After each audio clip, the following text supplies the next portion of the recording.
what I realized in our real estate community, because we all knew each other back then. It's a little different now because there's so many realtors many people now. Yeah. But even 7 years ago, there was a lot less. I could not believe the support once I officially went live with the announcement.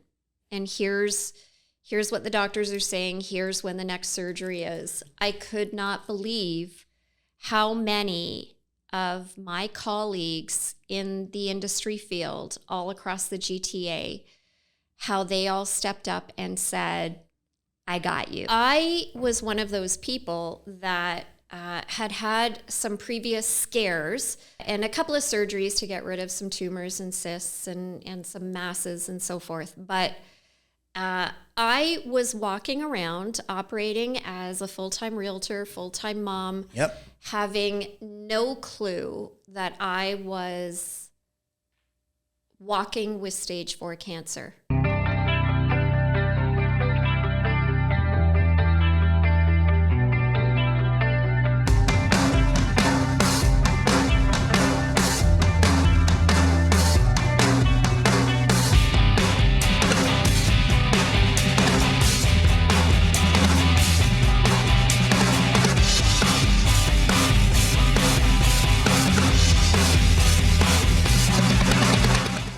Well, how you doing today? Oh, I'm doing pretty good. How are you? Good. I'm good, honey.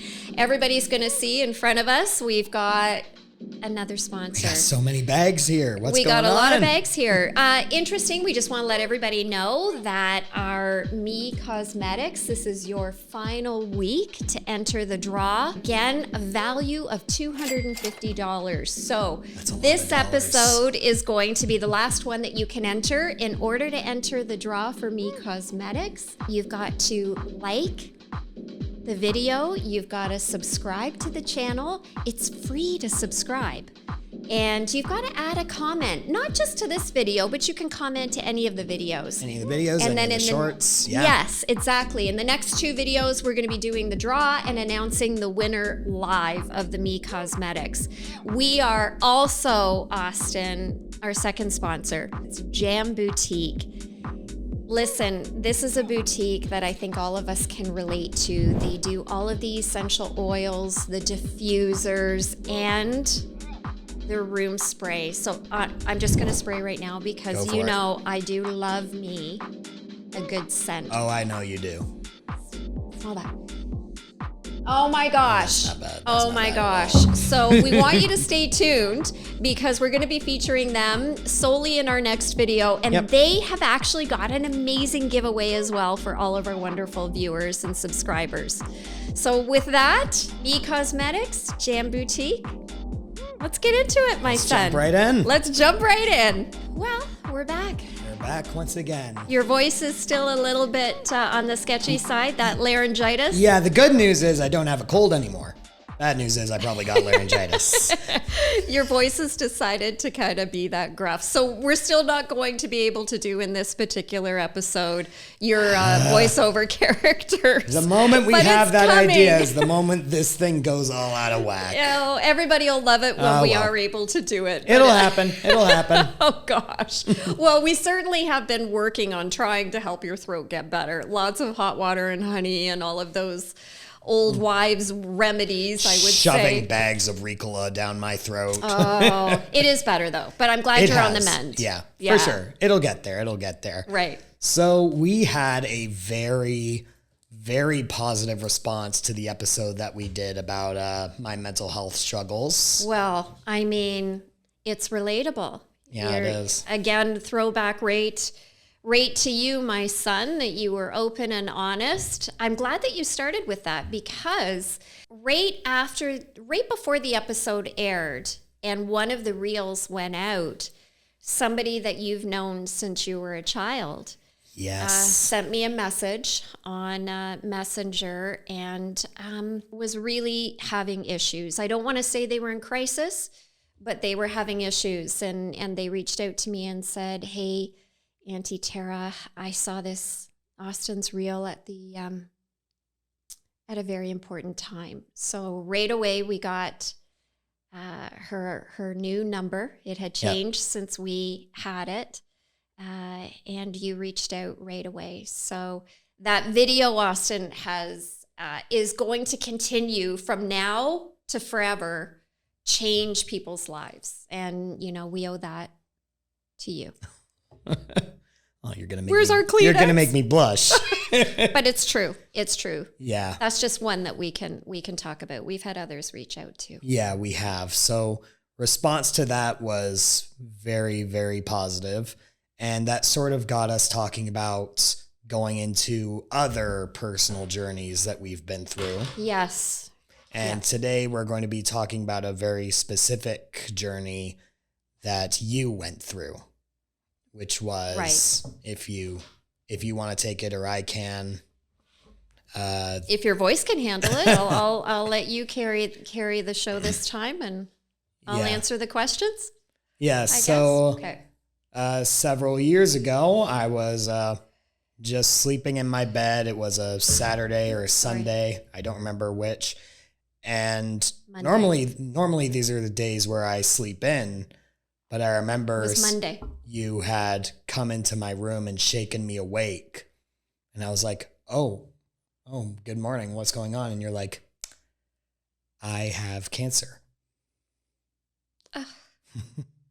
Oh my gosh, look at this already.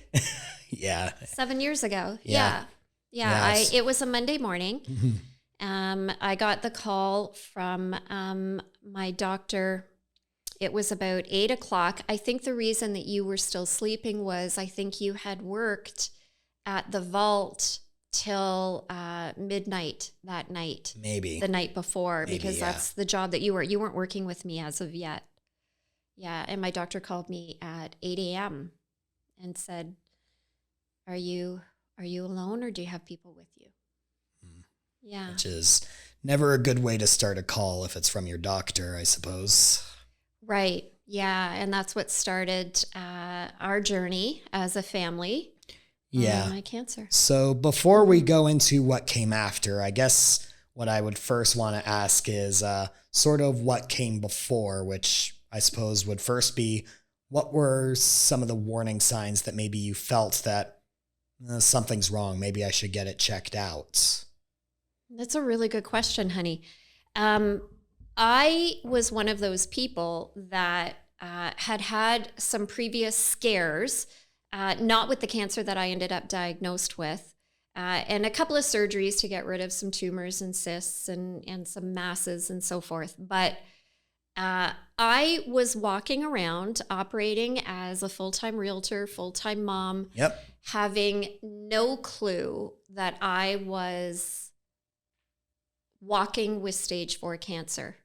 And it really was a mole on this arm. It was right here that I feel, looking back, I should have had it checked many, many, many times. I definitely, because when I'm looking in the mirror, it wasn't like it was sitting right here on my chest and I could see it. It was, I would always have to go like this and try to look at it. It's a little out of sight. Yeah. And there was no significant other to watch it and go, oh my goodness, I think this has changed. Yeah.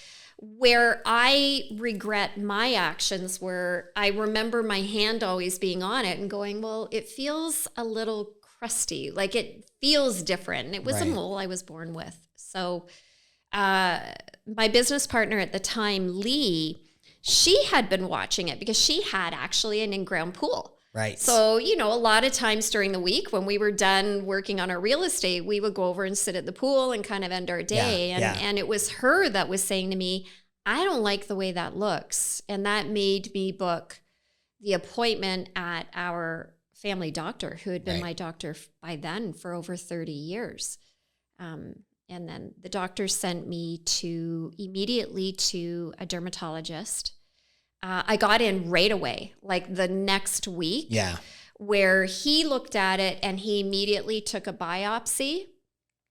And I remember when he pulled it out, this is going to be a bit gross.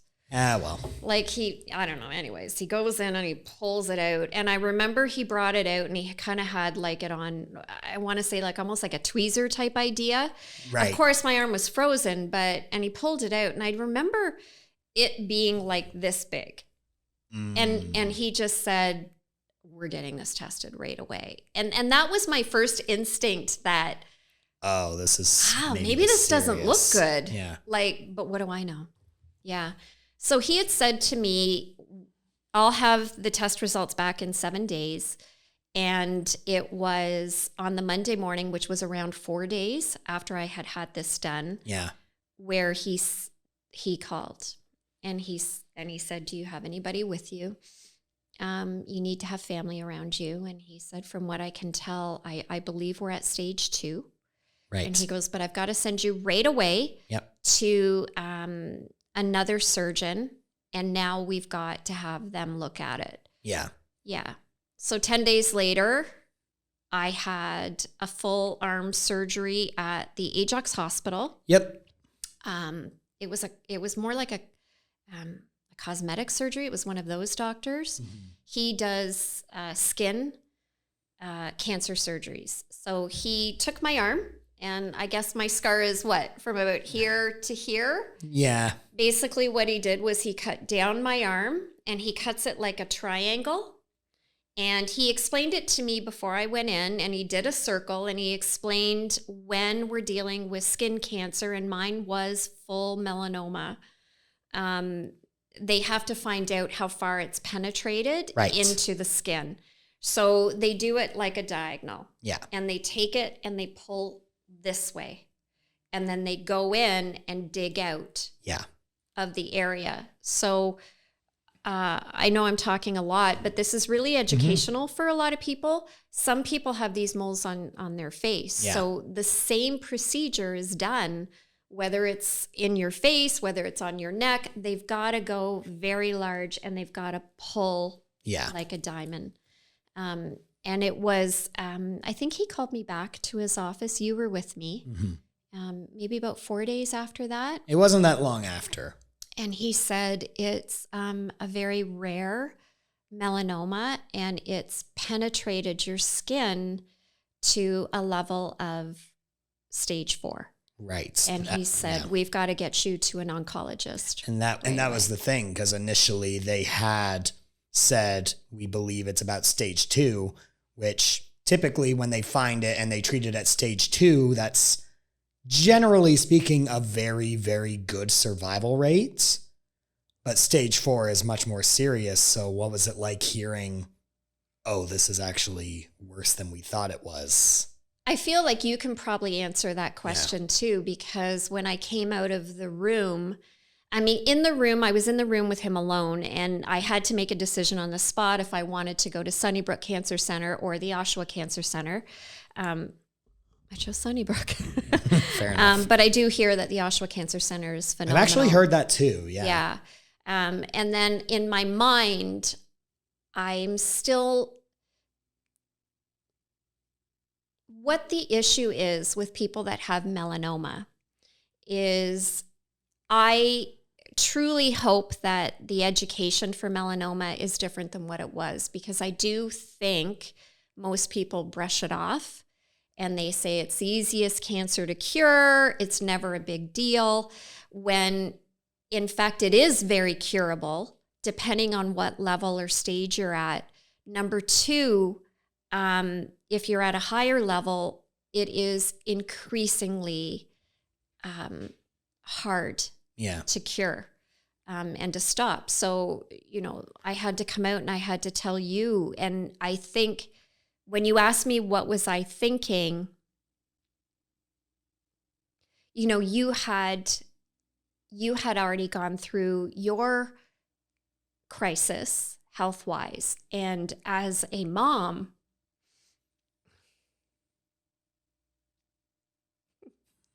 it's okay.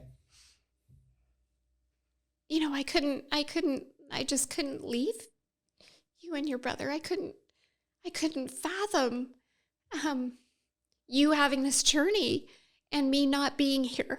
It was really hard. Mm-hmm.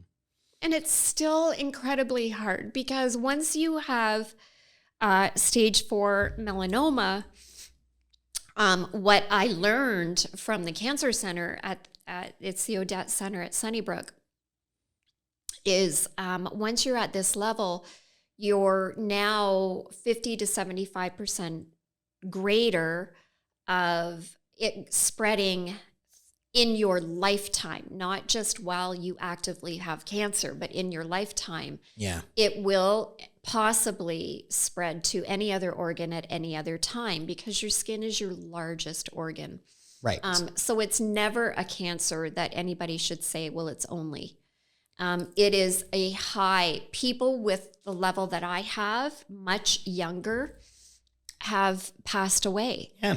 You know? And I think that's something that's important for people to remember because you're right. Like people do say like melanoma is one of the easier cancers to spot, one of the easier cancers to treat. Yeah. And while there is a degree of truth to that, it's still cancer.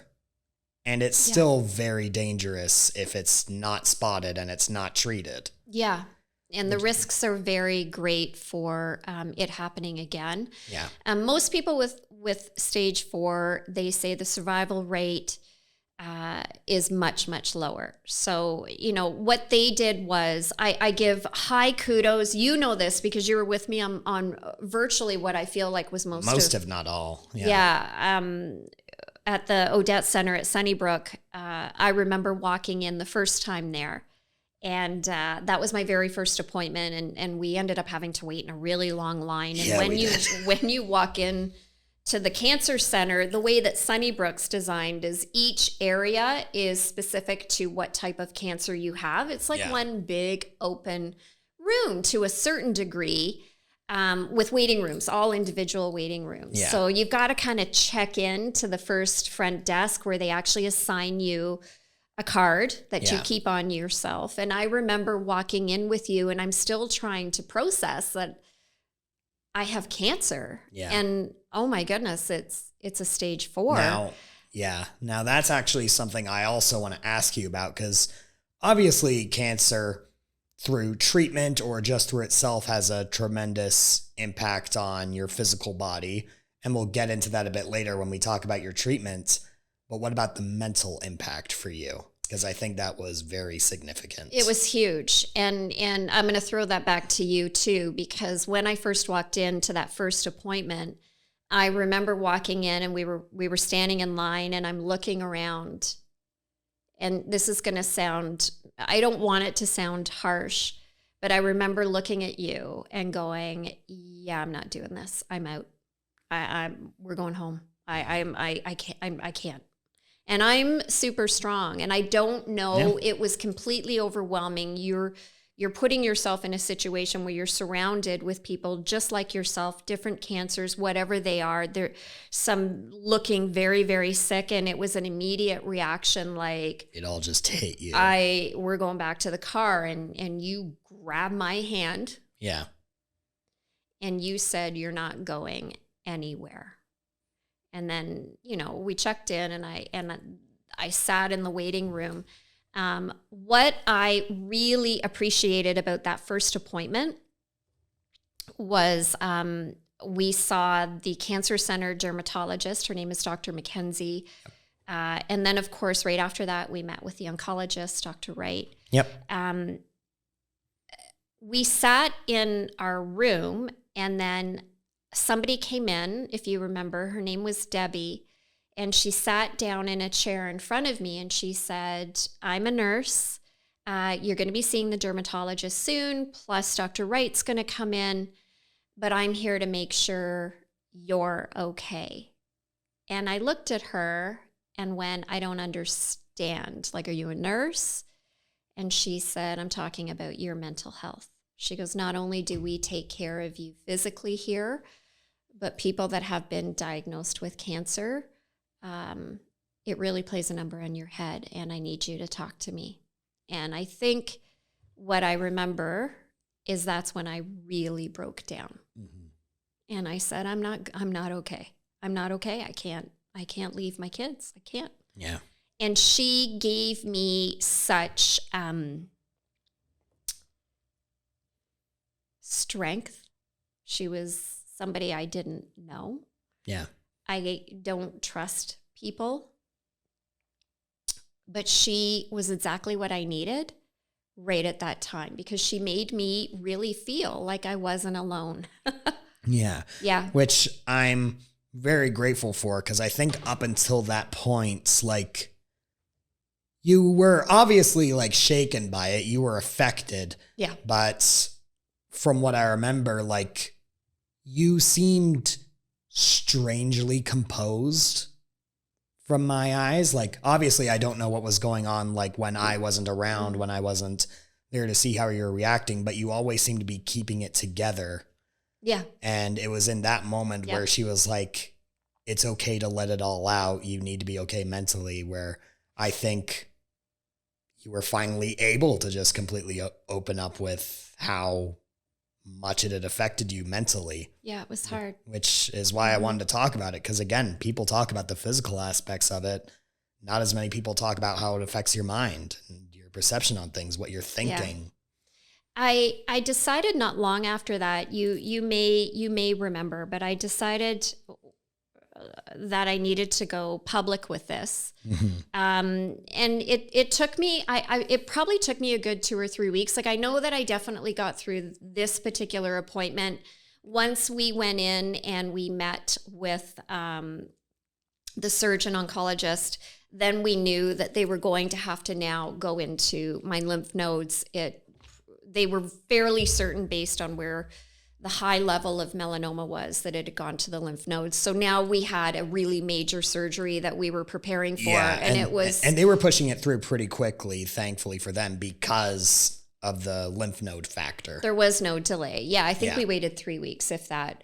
But so I decided to go public with it.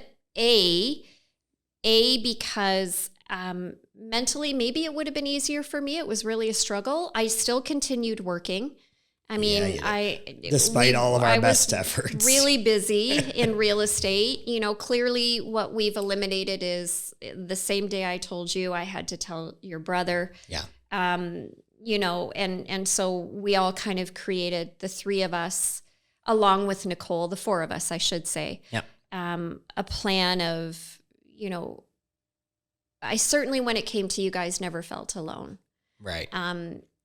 But it was an interesting journey, because I experienced two things.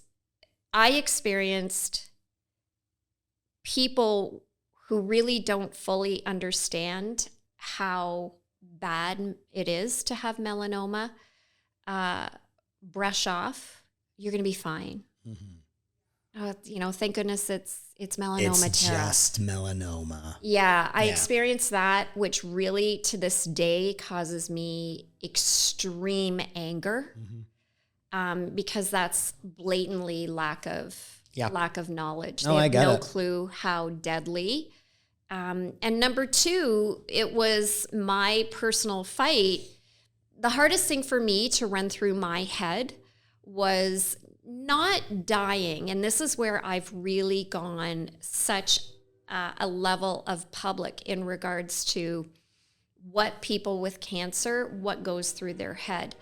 It's not about dying for me. Yeah. It wasn't about, I'm digging my grave, I'm going to die. That was never a factor. I was very well aware that I now fully have a very serious cancer that does potentially have a death sentence. That I could wrap my head around. What I could not, and still to this day cannot, and wrap my head around, was leaving you and your brother. It was not an option. Right. And it doesn't mean that I was fighting harder. I had no control over this disease. Right. There was nothing I could do other than what the doctors were telling me to do. Yeah. But I could not wrap my head around, oh my God, I could potentially be without my kids and they could be without me. And there's this thing that happens with cancer survivors, as I am. Yep. Is you have such guilt for surviving. You don't understand why somebody younger with small kids has exactly the same level in cancer as you and passed away. Like, why am I here? And it's such a huge thing. And when I was going through it, my biggest fear was the fear of leaving you guys without me. And so when I went public, I talked about the hair loss, and I talked about this isn't afraid of dying. This is afraid of having people have to live without me. Once I went public, what I realized in our real estate community, because we all knew each other back then. It's a little different now because there's so many realtors. Many people now, yeah. But even 7 years ago, there was a lot less. I could not believe the support once I officially went live with the announcement. And here's what the doctors are saying. Here's when the next surgery is. I could not believe how many of my colleagues in the industry field all across the GTA, how they all stepped up and said, I got you. Yeah. You know, okay, this is it. I'm handling this for you. I'm doing all your showings for you. I'm going to go on all your listing appointments. It wasn't just one. It was hundreds of my colleagues that were like, I will bring food every single day. And even though Andrew wasn't local with us, because 7 years ago, I think he was just finishing university and now working. Yeah. They were willing to go and take food to him. Yeah, they were. And that is something, Austin, through my journey, I will never forget. Well, I mean, it's those moments that really show you the people that really have your back and the people who say they'll have your back and really don't. You know me very well. I can tell you the names of everybody that reached out to me. I can tell you the names of everybody that didn't. You're on the list, guys. You heard it first. I'll never forget the ones that didn't. But at the end of the day, you know, we did end up having that major surgery. And then it was a few weeks of sitting there going, oh my goodness, is the pathology going to show that it's spread further in the lymph nodes? Yeah, so what I remember is immediately after the surgery, which took a lot out of you physically, the doctors, they had told us they were very hopeful that they had gotten all of it, but obviously they still had to do the test to be sure. Yep. And we brought you home. And for the next couple days, you were just strictly in bed. Our cat, Katie, was practically by your side 24/7. Such a good girl. Andrew was staying over for a couple days with us as well. And you had a coffee mug with a little bell strapped to it. Mm-hmm. So anytime you needed anything, you could just ring the bell. A gift from Andrew. And one of us would run up and make sure you had anything. We would take turns waking up in the middle of the night to make sure you were doing okay. I couldn't drive either. My arm was, once you have surgery on your arm, there's a condition, I think it's emphysema or something. So I had to kind of keep the arm up. I couldn't drive. Can't operate heavy machinery, as they call it. Yeah. So it was a lot. Thankfully, when pathologist finished, they removed 5 lymph nodes. And when they kind of did all of their tests, they showed that the lymph nodes, they take out the ones that where the cancer is spread, but then they kind of have to take out on either side as well. Yeah. And they were able to determine that it thankfully it didn't go any further as well. So now my arm was clear. Now my lymph nodes were clear. The treatment, and this is, I think, an interesting thing that in Ontario we don't realize. We know that our OHIP coverage covers, we see people that do chemo on drip IVs. Yep. OHIP covers that. Yeah. When you have melanoma, the chemo is in a pill form. I don't understand why. I remember the surgeon, Dr. Wright, really explaining this to me. I don't know why. I don't understand. It's called interferon at that time when I had it. It might be something different now. But it's not covered by OHIP. So prior to me going into this lymph node surgery, our family doctor, Dr. Gove, our doctor of 30 plus years, called me into her office. She actually had Joanne call me and say, Ann wants to talk to you. This was prior to me doing this final surgery.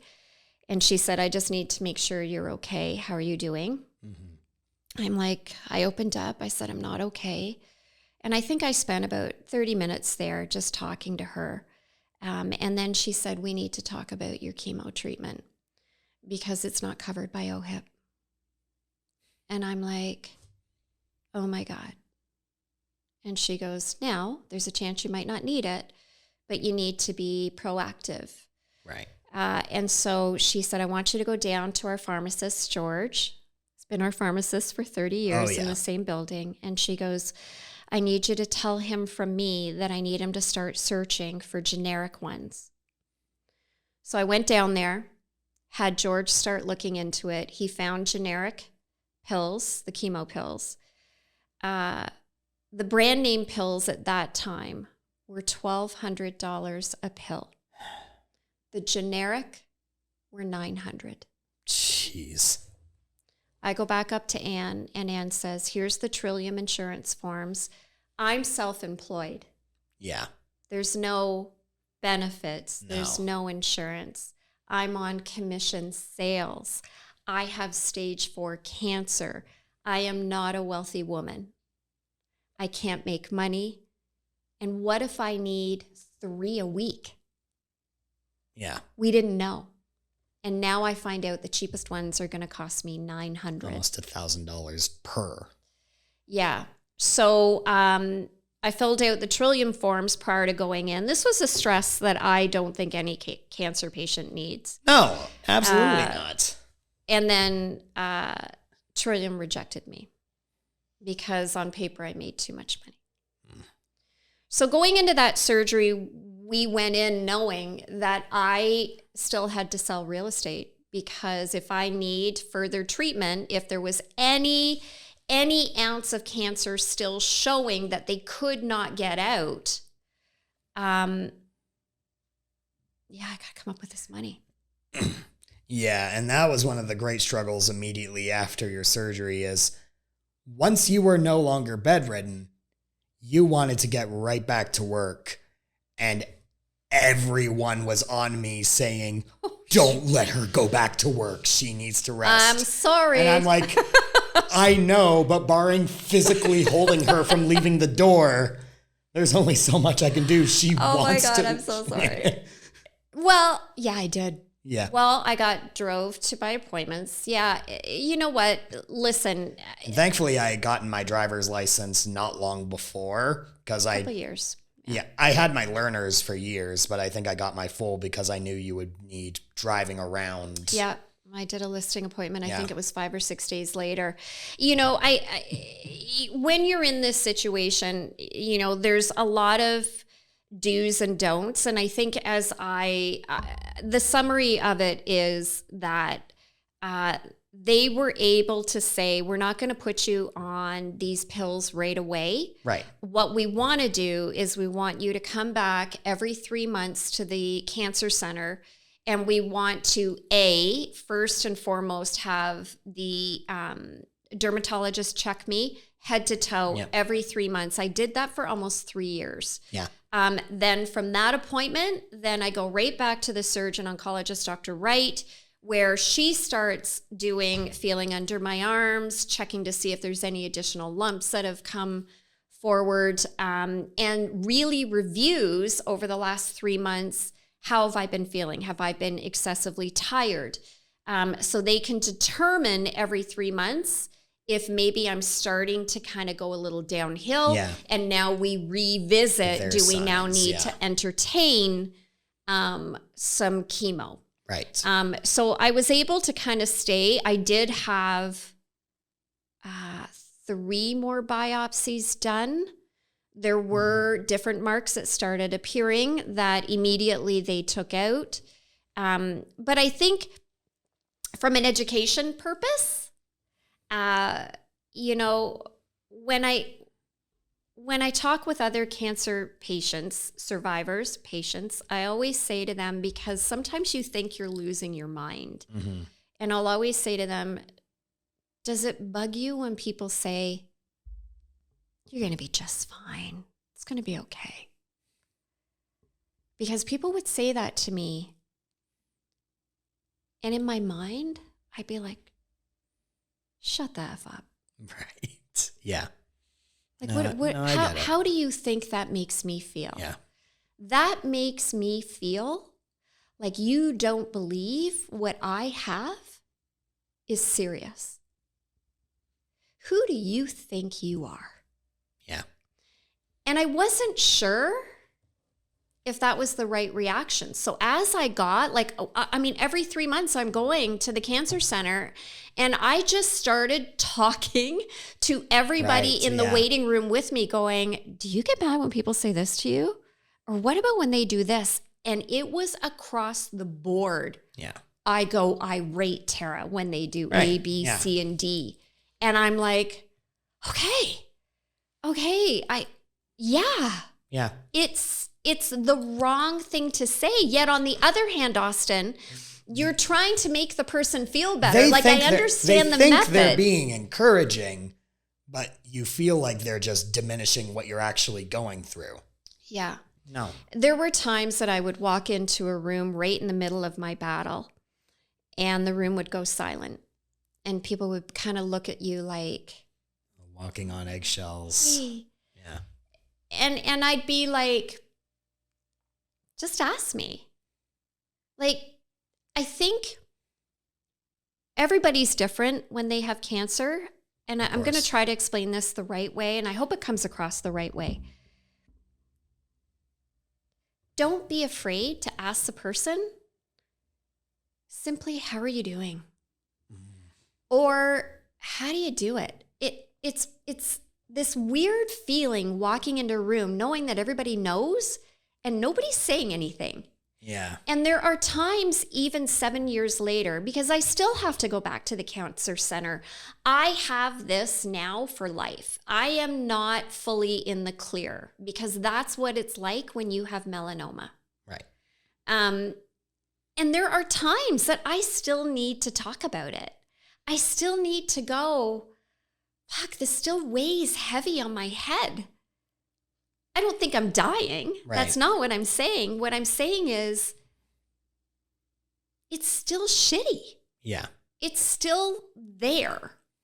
And I still live every day going, I can't leave my kids. Right? But yet I'm not living believing I'm going to die. If I'm making this sound, it's always there. It's always in the back of your head. And it's really, really tough. And when you have this, no matter what cancer you have, you really, truly learn what really is important in life. Not that we never thought that before. Yeah. Trust me, I am not a believer that you have to have a lot of material things. You have to have a lot of money. I don't care about the things in life. I never have. I never will. I care about, let's pay the bills and let's be there for my kids and future grandchildren and your spouses or whatever. That's what matters. And there are times when people talk to me and they're like, oh, I'm going on this trip and I'm buying this and we're going to move to this big house. I can't help but go, in my head, I'm going to keep my mouth shut. You have no idea. Yeah. Because I was walking around not knowing that I had stage 4 cancer. Had I not have gone, had Lee not have said to me, get this checked, Tara, we may not be talking today. It could have been 6 more months that it just would have been a different story. Yeah, because at the time, at least physically, you weren't really feeling much that was like setting off alarm bells, right? Or I felt fine. yeah, it was just that little spot I felt fine. that Lee happened to notice and happened to say maybe you should get that checked out. Now I'm glad you actually mentioned how like it's always in the back of your head, because that sort of goes back to what I was saying about my own struggles with mental health, about how even when it's not like pressing me at the moment, it's always there and you know it's never going to really go away. Yeah. So I think that just goes to show how much this is a mental battle just as much as it is a physical one. Well, I thank Sunnybrook for that, because they were the ones to say, your body may be very sick right now, but Tara, you got to work on your head. The Cancer Center, and I'm assuming most of them do, but I can speak only for Sunnybrook, they offer mental health therapists there to work with you. Of course, I mean, I've been freely admitting I've been in therapy for a long time. So, you know, there was no doubt in my mind that I needed my therapist to help me work through this space. Yeah. But you know, I'm glad to be here. I was very grateful, and I get weepy at times. I know that, and maybe it bugs you and your brother at times. It could. That's okay. But you know,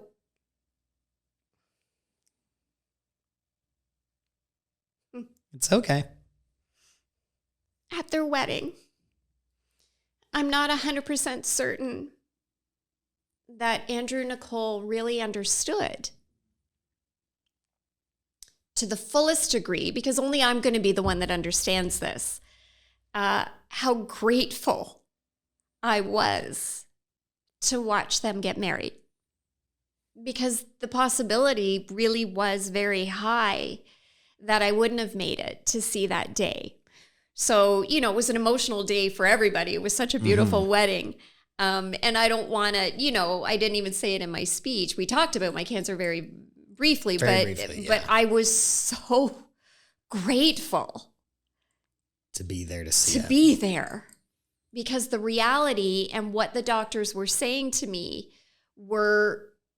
the reality was, it was very highly probable I wouldn't have.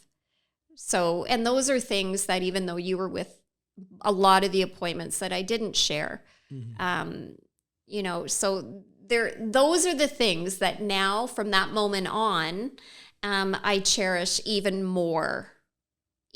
Doing this podcast with you, eventually having your brother join us, those are the things that in my mind, doesn't mean it's right, but in my mind, I'm like, had this journey have been different for me, this wouldn't have been here. We wouldn't be experiencing this. Right. So now we're here. Thankfully, you are in remission. You have been for quite some time. You've still done the appointments, but so far they've been very positive. Yeah. I guess where I think would be a good place to leave off would be if you could give anyone out there who's either dealing with cancer, knows someone who's dealt with it, or just people in general, if you could leave them off with a message, whatever you want it to be, what would it be?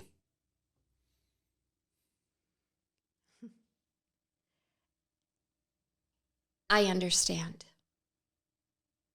I really get it. Give yourself time. Do the treatment. Fight.